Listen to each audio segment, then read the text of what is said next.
ಸ್ನೇಹಿತರೆ ನಮಸ್ಕಾರ. ಈ ನಡುವೆ ಒಂದೇ ಒಂದು ಟಾಪಿಕ್ ಮೇಲೆ ತುಂಬಾ ನ್ಯೂಸ್ ಬರೋಕೆ ಸ್ಟಾರ್ಟ್ ಆಗಿದೆ. ಅದೇ ಸೋಷಿಯಲ್ ಮೀಡಿಯಾ. ಈ ನ್ಯೂಸ್ ಹೆಡ್ಲೈನ್ಸ್ ಏನು ಅಂದ್ರೆ, ಸೋಷಿಯಲ್ ಮೀಡಿಯಾದಲ್ಲಿ ಹೆಚ್ಚು ಟೈಮ್ ಸ್ಪೆಂಡ್ ಮಾಡ್ತಾ ಇರುವಂತ ಜನ, ಫೋನ್ಗೆ ಅಡಿಕ್ಟ್ ಆಗ್ತಾ ಇರುವಂತ ಯೂತ್ಸ್, ರೀಲ್ಸ್ ಮಾಡಬೇಡ ಅಂತ ಹೇಳಿದಕ್ಕೆ ಡೈವರ್ಸ್ ಕೊಟ್ಟಂತ ಪತ್ನಿ, ತನ್ನ ಪ್ರೇಯಸಿ ಸೋಷಿಯಲ್ ಮೀಡಿಯಾದಲ್ಲಿ ಬ್ಲಾಕ್ ಮಾಡಿದಾಳೆ ಅಂತ ಹೇಳಿ ಆತ್ಮಹತ್ಯೆ ಮಾಡ್ಕೊಂಡಂತ ಹುಡುಗ. ಇವು ಮಾತ್ರನೇ ಅಲ್ಲ, ಯಾವ ನ್ಯೂಸ್ ನೋಡಿದ್ರು ಇವಾಗ ಇದೇ ತರದ ನ್ಯೂಸ್. ಮತ್ತೆ ಇದ್ರಿಂದ ಇರೋ ಕಾರಣ ಏನು ಅಂತ ನಮ್ಮೆಲ್ಲರಿಗೂ ಗೊತ್ತೇ ಇದೆ, ಅದೇ ಸೋಷಿಯಲ್ ಮೀಡಿಯಾ. ನೀವು ಯಾವಾಗಾದ್ರೂ ಸೋಷಿಯಲ್ ಮೀಡಿಯಾ ನೋಡದೆ ಮಲಗಿದೀರಾ? ಎದ್ದೊಳವಾಗ ಯಾವಾಗಾದ್ರೂ ಫೋನ್ ನೋಡದೆ ಎದ್ದೊಳಿದ್ದೀರಾ? ಇವಾಗ ಇನ್ನ ಒಂದೆರಡು ಕ್ವಶನ್ ಕೇಳ್ತೀನಿ. ನೀವು ಯಾರಾದ್ರೂ ಫೋನ್ ತಗೊಳ್ದೆ ಹೊರಗಡೆ ಎಲ್ಲಾದ್ರೂ ಹೋಗಿದ್ದೀರಾ? ಖಂಡಿತ ಇಲ್ಲ ಅಲ್ವಾ? ಚಿಕ್ಕವರಿಂದ ಹಿಡಿದು ದೊಡ್ಡವ್ರ ತನಕ ಎಲ್ಲರೂ ಸೆಲ್ ಫೋನ್ಗೆ ಅಡಿಕ್ಟ್ ಆಗ್ಬಿಟ್ಟಿದ್ದಾರೆ. ಸೋಷಿಯಲ್ ಮೀಡಿಯಾ ಅನ್ನೋದು ಕೆಟ್ಟದೇನಲ್ಲ, ಸೋಷಿಯಲ್ ಮೀಡಿಯಾ ಅನ್ನೋದು ಒಳ್ಳೇದೇ. ಇದರಿಂದ ಕಮ್ಯುನಿಕೇಶನ್ ಬೆಳೀತಿದೆ. ಆದ್ರೆ ಈ ಸೋಷಿಯಲ್ ಮೀಡಿಯಾ ಇಂದ ಎಲ್ಲಿ ನಮ್ಗೆ ನಷ್ಟ ಆಗ್ತಿದೆ ಅಂದ್ರೆ, ನಾವು ಬಳಸ್ತಿರೋ ವಿಧಾನದಿಂದ. ಈ ಸೋಷಿಯಲ್ ಮೀಡಿಯಾ ಇಂದ ಪ್ರತಿಯೊಬ್ಬರಿಗೂ ಇವಾಗ ನಷ್ಟ ಅನ್ನೋದಾಗ್ತಿದೆ. ಅದಕ್ಕೆ ಇವಾಗ ನಿಮ್ಗೆ ಸೋಷಿಯಲ್ ಮೀಡಿಯಾ ಇಂದ ಜಾಗ್ರತೆಯಿಂದ ಇರಿ ಅನ್ನೋ ವಾರ್ನಿಂಗ್ ಬೆಲ್ಸ್ ಕಳಿಸ್ತಾ ಇದೆ.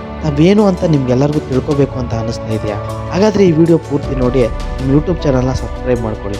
ಸ್ನೇಹಿತರೆ, ಮೊದಲು ನಾವೆಲ್ಲರೂ ತಿಳ್ಕೊಬೇಕಾಗಿದ್ದು ಒಂದಿದೆ. ಅದೇನಂದ್ರೆ, ಸೋಷಿಯಲ್ ಮೀಡಿಯಾ ಅನ್ನೋದು ಎಷ್ಟು ಒಳ್ಳೇದೋ ಅಷ್ಟೇ ಡೇಂಜರ್. ನಿಜ ಹೇಳ್ಬೇಕು ಅಂದ್ರೆ, ಸೋಷಿಯಲ್ ಮೀಡಿಯಾ ಒಂದು ಗ್ರೇಟ್ ಪ್ಲಾಟ್ಫಾರ್ಮ್. ಈ ಪ್ಲಾಟ್ಫಾರ್ಮ್ನ ನಾವು ಹೆಂಗ್ ಯೂಸ್ ಮಾಡ್ತಿರೋ ಹಂಗೆ ಯೂಸ್ ಆಗುತ್ತೆ. ಇದರಿಂದ ಎಷ್ಟು ಲಾಭ ಇದೆಯೋ ಅಷ್ಟೇ ನಷ್ಟ ಕೂಡ ಇದೆ. ಸೋಷಿಯಲ್ ಮೀಡಿಯಾ ಇದ್ರೇನೆ ನಮ್ಗೆ ಯಾವ ಮೂಲೆಯಲ್ಲಿ ಏನ್ ನಡೀತಿದೆ ಅನ್ನೋದು ಕ್ಷಣದಲ್ಲಿ ಗೊತ್ತಾಗ್ತಾ ಇದೆ. ಹೊಸ ವಿಷಯಗಳು ತಿಳ್ಕೊಂತಾ ಇದೀವಿ. ಯೂತ್ಸ್ಗಂತೂ ಎಷ್ಟೋ ವಿಷಯಗಳು ಕಷ್ಟಪಡ್ದಿರಾ ತಿಳ್ಕೊಬಹುದಾಗಿದೆ. ಉದ್ಯೋಗಾವಕಾಶಗಳು, ವ್ಯಾಪಾರ ವಹಿವಾಟಿನ ನ್ಯೂಸ್ಗಳು ತಿಳ್ಕೊಬಹುದಾಗಿದೆ. ಇನ್ನೂ ಹೇಳ್ತಾ ಹೋದ್ರೆ ಎಷ್ಟೋ ಉಪಯೋಗಗಳು ಇದರಿಂದ ಇದೆ. ಆದ್ರೆ ಇವಾಗ ಈ ಸೋಷಿಯಲ್ ಮೀಡಿಯಾ ಎಲ್ಲರ ಮೇಲೂ ದೊಡ್ಡ ಪ್ರಭಾವನೆ ಬೀರ್ತಾ ಇದೆ. ಅಂದ್ರೆ ಇದು ಸೋಷಿಯಲ್ ಮೀಡಿಯಾದ ಒಂದು ನೆಗೆಟಿವ್ ಆಂಗಲ್. ಬೆಳಗ್ಗೆ ಎದ್ದಿದ ತಕ್ಷಣ ವಾಟ್ಸ್ಆಪ್ ಓಪನ್ ಮಾಡಿ ಕಮೆಂಟ್ಸ್ ಮತ್ತೆ ಸ್ಟೇಟಸ್ ನೋಡ್ಬೇಕು. ಫೇಸ್ಬುಕ್ ಅಲ್ಲಿ ಪೋಸ್ಟ್ ನೋಡಿ ಲೈಕ್ ಮತ್ತೆ ಕಮೆಂಟ್ ಮಾಡ್ಬೇಕು. ದಿನಪೂರ್ತಿ ಎಷ್ಟೇ ಸುಸ್ತಾಗಿದ್ರು ರಾತ್ರಿ ಆಗಂಗಿಲ್ಲ, ಬೆಡ್ ಮೇಲೆ ಕೂತ್ಕೊಂಡು ಸೆಲ್ ಫೋನ್ ಹಿಡ್ಕೊಂಡು ಹೋಗ್ಬಿಡ್ತಾರೆ. ಈ ರೀತಿ ನಮ್ಮ ಜನಗಳಿಗೆ ಅಭ್ಯಾಸ ಆಗ್ಬಿಟ್ಟಿದೆ. ಇದರಿಂದ ಸಂಬಂಧಗಳು ಕಡಿಮೆ ಆಗ್ತಿದ್ದಾವೆ, ಜ್ಞಾಪಕ ಕೊರತೆಗಳಾಗ್ತಿದ್ದಾವೆ. ಯೂತ್ಸ್ ಅಂತೂ ತೀವ್ರವಾಗಿ ಸೋಷಿಯಲ್ ಮೀಡಿಯಾಗೆ ಅಡಿಕ್ಟ್ ಆಗ್ತಾ ಇದ್ದಾರೆ. ಇದರಿಂದ ಮಕ್ಕಳು ಮಾನಸಿಕವಾಗಿ ಬೆಳೆಯೋದ್ರ ಮೇಲೆ ದೊಡ್ಡ ಪ್ರಭಾವನೆ ಬೀರ್ತಾ ಇದೆ. ಇನ್ನು ಯೂತ್ಸ್ ವಿಷಯಕ್ಕೆ ಬಂದ್ರೆ, ಚಿಕ್ಕ ಚಿಕ್ಕ ವಿಷಯನೂ ಕೂಡ ಸೋಷಿಯಲ್ ಮೀಡಿಯಾದಲ್ಲಿ ಪೋಸ್ಟ್ ಮಾಡ್ತಾ ಇದ್ದಾರೆ.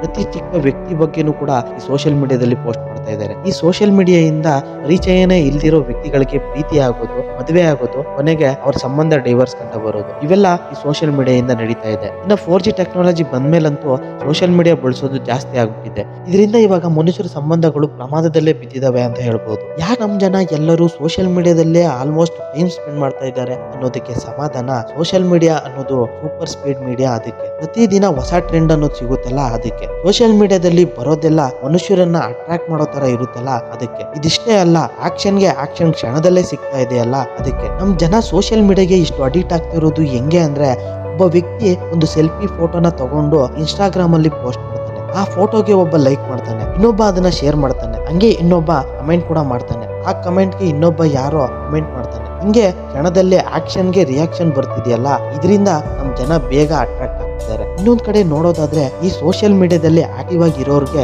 ಜಾಬ್ ಅಂತ ಹೇಳಿ ಕಂಪನಿಗಳು ಮುಂದೆ ಬರ್ತಾ ಇದಾವೆ. ಈ ಉದ್ಯೋಗಗಳು ಹೆಂಗಿರ್ತವೆ ಅಂದ್ರೆ, ಇದರಲ್ಲಿ ಕೆಲಸ ಮಾಡೋರು ಸೋಷಿಯಲ್ ಮೀಡಿಯಾದಲ್ಲಿ ಆಲ್ಮೋಸ್ಟ್ ಪೂರ್ತಿಯಾಗಿ ನಿಮಗ್ನರಾಗಿರ್ಬೇಕಾಗುತ್ತೆ. ಆವಾಗ್ಲೇ ಆ ಕಂಪನಿಗಳಿಗೆ ಲಾಭ, ಕೆಲಸ ಮಾಡೋರ್ಗೆ ಸಂಬಳ. ಮತ್ತೆ ಕೆಲಸ ಮಾಡೋರ ಹೆಲ್ತ್ ಕತೆ ಏನೋ, ಅವ್ರ ಮಾನಸಿಕ ಶಾರೀರಿಕ ಪರಿಸ್ಥಿತಿ ಏನು ಅಂದ್ರೆ ಆ ದೇವ್ರಿಗೆ ಗೊತ್ತಾಗ್ಬೇಕು. ಯಾಕಂದ್ರೆ ಸ್ವಲ್ಪ ಹೊತ್ತೇ ಸೋಷಿಯಲ್ ಮೀಡಿಯಾದಲ್ಲಿ ಇದ್ರೇನೆ ಎಷ್ಟೋ ತರದ ರೋಗಗಳು ಬರೋ ಚಾನ್ಸಸ್ ಇದಾವೆ ಅಂತ ಹೇಳಿ ಎಷ್ಟೋ ಸರ್ವೆಗಳು ಹೇಳ್ತಾ ಇದಾವೆ. ಅಂತದ್ರಲ್ಲಿ 24 ಗಂಟೆ ಇದ್ರಲ್ಲೇ ಇದ್ರೆ ಈ ಸೋಷಿಯಲ್ ಮೀಡಿಯಾ ಅಡಿಕ್ಷನ್ ಅನ್ನೋ ಮಾತು ಈ ನಡುವೆ ಎಲ್ಲರ ಮನೆಯಲ್ಲೂ ಕೇಳಿಸ್ತಾನೆ ಇದೆ. ಆದ್ರೆ ಯಾರಿಗೂ ಸೊಲ್ಯೂಷನ್ ಅನ್ನೋದೇ ಸಿಗ್ತಾ ಇಲ್ಲ. ಹಾಗಾದ್ರೆ ಈ ಸೋಷಿಯಲ್ ಮೀಡಿಯಾ ಅಡಿಕ್ಷನ್ ಇಂದ ಆಗೋ ನಷ್ಟಗಳು ಏನು ಅಂದ್ರೆ, ಮಾನಸಿಕವಾಗಿ ಕುಗ್ಗಿ ಹೋಗ್ತಾರೆ, ಶಾರೀರಿಕವಾಗಿ ಎಷ್ಟೋ ರೋಗಗಳು ಬರ್ತವೆ ಅಂತ ಹೇಳಿ ಡಾಕ್ಟರ್ಗಳು ಎಚ್ಚರಿಸ್ತಾ ಇದ್ದಾರೆ. ಇದೆಲ್ಲ ಸೋಷಿಯಲ್ ಮೀಡಿಯಾ ಅಡಿಕ್ಷನ್ ಇಂದಾನೇ ನಡೀತಿದೆ ಅಂತ ಹೇಳಿ, ಇದರಿಂದ ಸೋಷಿಯಲ್ ಮೀಡಿಯಾಗೆ ದೂರ ಇರಬೇಕು ಅಂತ ಹೇಳಿ ಎಚ್ಚರಿಕೆ ಕೊಡ್ತಾ ಇದ್ದಾರೆ. ಇದಿಷ್ಟೇ ಅಲ್ಲದೆ, ಈ ನಡುವೆ ಸೋಷಿಯಲ್ ಮೀಡಿಯಾದಲ್ಲಿ ಮದುವೆಗಳು ನಡೀತಾ ಇದಾವೆ. ಎಲ್ಲೆಲ್ಲೋ ಇರೋರು ಮೀಟ್ ಆಗೋದು, ಮಾತಾಡೋದು, ಪ್ರೀತಿಯಲ್ಲಿ ಬೀಳೋದು, ಇವೆಲ್ಲ ಈ ಸೋಷಿಯಲ್ ಮೀಡಿಯಾ ಮಾಯೆ. ಸ್ನೇಹಿತರೆ, ಒಂದ್ ವೇಳೆ ಮನುಷ್ಯ 7 ರಿಂದ 8 ಗಂಟೆಗಳ ಕಾಲ ಸ್ಕ್ರೀನ್ ನ ನೋಡ್ತಾನೆ ಇದ್ರೆ, ಅಂದ್ರೆ ಮೊಬೈಲ್ ನ ನೋಡ್ತಾನೆ ಇದ್ರೆ, ಅವನಲ್ಲಿ ಎಷ್ಟು ಬದಲಾವಣೆ ಬರ್ತವೆ ಅಂದ್ರೆ, ಮೊದಲನೇದಾಗಿ ಸಂಬಂಧಗಳು ಹೊಡೆದೋಗ್ತವೆ, ಎರಡನೇದಾಗಿ ಇನ್ಕಮ್ ಅನ್ನೋದು ಸ್ಟಾಪ್ ಆಗೋಗುತ್ತೆ, ಮೂರನೇದು ಮಾನಸಿಕ ಶಾರೀರಿಕ ಸಮಸ್ಯೆಗಳು ಬರ್ತವೆ. ಸ್ನೇಹಿತರೆ, ನಾನು ಅದಕ್ಕೆ ಹೇಳ್ತಾ ಇದ್ದೀನಿ, ಸೋಷಿಯಲ್ ಮೀಡಿಯಾದಲ್ಲಿ ತುಂಬಾ ಟೈಮ್ ಸ್ಪೆಂಡ್ ಮಾಡಬೇಡಿ. ಫ್ಯಾಮಿಲಿ ಅಥವಾ ಫ್ರೆಂಡ್ಸ್ ಜೊತೆ ಜಾಸ್ತಿ ಟೈಮ್ ಸ್ಪೆಂಡ್ ಮಾಡಕ್ಕೆ ಟ್ರೈ ಮಾಡಿ. ನಿಮ್ಮ ಮನೆಯಲ್ಲಿರೋ ದೊಡ್ಡವ್ರನ್ನ ಅಬ್ಸರ್ವ್ ಮಾಡ್ಕೊಂಡು ಬೆಳೀರಿ. ಅವಾಗ ಯಾವ್ದು ಒಳ್ಳೇದು ಯಾವ್ದು ಕೆಟ್ಟದು ಅನ್ನೋದು ಗೊತ್ತಾಗುತ್ತೆ. ಇಲ್ಲ, ನಿಮ್ಗೆ ಇನ್ನೊಂದು ವಿಷಯ ಹೇಳೋಕೆ ಇಷ್ಟಪಡ್ತೀನಿ. ಸಾಧಾರಣವಾಗಿ ನಾವೆಲ್ಲರೂ ರೀಲ್ಸ್ ನ ನೋಡ್ತಾ ಇರ್ತೀವಿ. ಅದರಲ್ಲಿ ಎಷ್ಟೋ ಜನ ಟ್ರಾವೆಲಿಂಗ್ ಮಾಡ್ತಾ ವಿಡಿಯೋಸ್ ಗಳನ್ನ ಪೋಸ್ಟ್ ಮಾಡ್ತಾರೆ. ಮಾಡ್ತಾ ಇರ್ತಾರೆ. ಅವ್ರನ್ನೆಲ್ಲ ನೋಡಿ ನಮ್ಗೆಲ್ಲ ಅನ್ಸುತ್ತೆ, ಅಯ್ಯೋ ನಿಜವಾಗ್ಲೂ ಇವ್ರು ಎಷ್ಟು ಹ್ಯಾಪಿ ಆಗಿದ್ದಾರೆ, ಎಷ್ಟು ಬ್ಯುಸಿ ಆಗಿದ್ದಾರೆ ಅಂತ, ಎಷ್ಟು ಎಂಜಾಯ್ ಮಾಡ್ತಾ ಇದ್ದಾರೆ ಅಂತ. ಇದರಿಂದ ನಮಗ್ ಗೊತ್ತಿಲ್ಲದೆ ನಾವೇ ಕುಕ್ಕೋಗ್ತಾ ಇದೀವಿ. ಯಾಕಂದ್ರೆ ನಮ್ ಜೀವನಗಳು ಈ ತರ ಇಲ್ವಲ್ಲ ಅಂತ ತುಂಬಾ ಬಾಧೆ ಬೀಳ್ತಾ ಇದೀವಿ. ಇದರಿಂದನೇ ಮೊದ್ಲಾಗುತ್ತೆ ನಮ್ಗೆಲ್ಲ ಇನ್ಫೀರಿಯಾರಿಟಿ ಕಾಂಪ್ಲೆಕ್ಸ್ ಕಂಪ್ಯಾರಿಸನ್. ನಿಜ ಹೇಳ್ಬೇಕು ಅಂದ್ರೆ ನಾವು ಬೇರೆಯವರ ವಿಡಿಯೋಸ್ ನ ನೋಡಿ ಅವ್ರು ಹ್ಯಾಪಿ ಆಗಿದ್ದಾರೆ ಅಂತ ಹೇಳಿ ಡಿಸೈಡ್ ಮಾಡ್ಬಿಡ್ತೀವಿ. ಆದ್ರೆ ಅವ್ರ ನಿಜವಾದ ಜೀವನದ ಬಗ್ಗೆ ಯಾರು ಯೋಚನೆ ಮಾಡಲ್ಲ. ಆದ್ರೆ ಇಲ್ಲಿ ನಿಮ್ಗೆಲ್ಲ ಒಂದು ವಿಷಯ ಹೇಳಕ್ ಇಷ್ಟಪಡ್ತೀನಿ.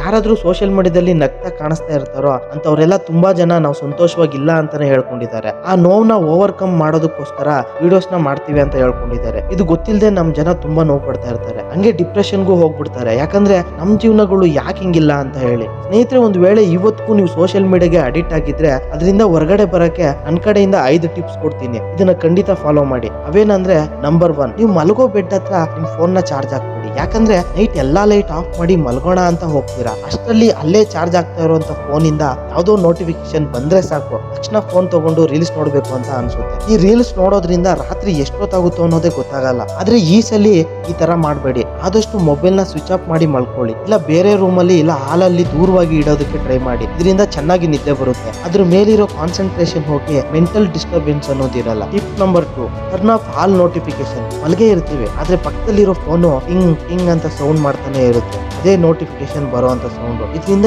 ಏನ್ ನೋಟಿಫಿಕೇಶನ್ ಬಂತು ಅಂತ ಚೆಕ್ ಮಾಡುವಂತ ಕುತೂಹಲ, ಕ್ಯೂರಿಯಾಸಿಟಿ ಸ್ಟಾರ್ಟ್ ಆಗುತ್ತೆ. ಆದ್ರೆ ನೀವೇನಾದ್ರೂ ನೋಟಿಫಿಕೇಶನ್ ಆಫ್ ಮಾಡಿದ್ರೆ, ಮುಖ್ಯವಾಗಿ ನೆಟ್ ಆಫ್ ಮಾಡಿದ್ರೆ ಪ್ರಶಾಂತವಾಗಿ ನಿದ್ದೆ ನಿಮ್ದಾಗುತ್ತೆ. ಇನ್ನ 3ನೇ ಟಿಪ್ ಏನು ಅಂತ ನೋಡೋದಾದ್ರೆ, ಅನವಶ್ಯಕತೆ ಇರೋ ಆಪ್ ನ ಅನ್ಇನ್ಸ್ಟಾಲ್ ಮಾಡಿ. ಯಾವ ಆಪ್ ನಿಮ್ ಟೈಮ್ ನ ತುಂಬಾ ತಿಂತಿದ್ಯೋ ಆ ಆಪ್ ನ ತಕ್ಷಣ ಡಿಲೀಟ್ ಮಾಡಿ. ಇನ್ನ ಟಿಪ್ ನಂಬರ್ 4 ಏನು ಅಂದ್ರೆ, ಪಾಸ್ವರ್ಡ್ಸ್ ಅನ್ನೋದು ಜಾಸ್ತಿ ಇರೋ ತರ ಇಟ್ಕೊಳ್ಳೋಕೆ ಟ್ರೈ ಮಾಡಿ. ಇದರಿಂದ ಏನಾಗುತ್ತೆ ಅಂದ್ರೆ, ನಾವು ಫೋನ್ ನೋಡ್ಬೇಕು ಅನ್ಕೊಂಡಂಗೆಲ್ಲ ಜಾಸ್ತಿ ನಂಬರ್ ಪಾಸ್ವರ್ಡ್ ಇರೋದ್ರಿಂದ ಪದೇ ಪದೇ ಓಪನ್ ಮಾಡೋಕೆ ಇರಿಟೇಷನ್ ಅನ್ನೋದು ಆಗುತ್ತೆ. ಇದರಿಂದ ಆದ್ರೂ ಸ್ವಲ್ಪ ಮೊಬೈಲ್ ಅವಾಯ್ಡ್ ಮಾಡ್ತೀರಾ. ಇನ್ನ ಟಿಪ್ ನಂಬರ್ 5 ಏನು ಅಂದ್ರೆ, ಭಾನುವಾರ ಬಂದ್ರೆ ನಮ್ಗೆಲ್ಲ ಯಾವ ರೀತಿ ಹಾಲಿಡೇ ಸಿಗುತ್ತೋ ಅದೇ ತರ ಮೊಬೈಲ್ಗೂ ಒಂದಿನ ಹಾಲಿಡೇ ಅನ್ನೋದು ಕೊಡಿ. ಅವತ್ತು ಪಕ್ಕ ಫೋನ್ ಇಂದ ದೂರ ಇರೋಕೆ ಪ್ರಯತ್ನ ಮಾಡಿ. ಇನ್ನ ಎಮರ್ಜೆನ್ಸಿ ಕಾಲ್ಸ್ಗೋಸ್ಕರ ಯಾವ್ದಾದ್ರು ಮನೇಲಿರೋ ಒಂದು ಫೋನ್ ನ ಮಾತ್ರ ಆನ್ ಮಾಡಿ ಇಡಿ. ಅವಾಗ ನೀವು ಫೋನ್ ಯೂಸ್ ಮಾಡೋ ಟೈಮ್ ಸ್ವಲ್ಪ ಕಡಿಮೆ ಆಗುತ್ತೆ. ಸ್ನೇಹಿತರೆ, ಇದಿಷ್ಟೇ ಅಲ್ಲದೆ ಫೋನ್ನ ಅವಾಯ್ಡ್ ಮಾಡೋ ಟಿಪ್ಸು ನಿಮಗೆ ಎಷ್ಟು ಗೊತ್ತಿದೆಯೋ ಅಷ್ಟು ಟಿಪ್ಸ್ನ ನಿಮ್ಮ ಮೇಲೆ ನೀವೇ ಪ್ರಯೋಗ ಮಾಡ್ಕೊಳ್ಳಿ. ಫೋನ್ ಅನ್ನೋದು ಒಂದು ಎಮರ್ಜೆನ್ಸಿ ಟೈಮ್ಗೆ ಇಲ್ಲ ಕೆಲಸಕ್ಕೆ ಮಾತ್ರ ಯೂಸ್ ಮಾಡೋಕ್ಕೆ ಟ್ರೈ ಮಾಡಿ ಅಂತ ಹೇಳ್ತಾ ಈ ವಿಡಿಯೋ ಮುಗಿಸ್ತಾ ಇದ್ದೀನಿ. ಇನ್ನೂ ನಮ್ಮ ಚಾನಲ್ ಯಾರಾದರೂ ಸಬ್ಸ್ಕ್ರೈಬ್ ಮಾಡ್ಕೊಂಡಿಲ್ಲ ಅಂದರೆ ದಯವಿಟ್ಟು ಚಾನಲ್ ಸಬ್ಸ್ಕ್ರೈಬ್ ಮಾಡ್ಕೊಳ್ಳಿ. ಈ ವಿಡಿಯೋ ಇಷ್ಟ ಆದರೆ ಲೈಕ್ ಮಾಡಿ, ಶೇರ್ ಮಾಡಿ.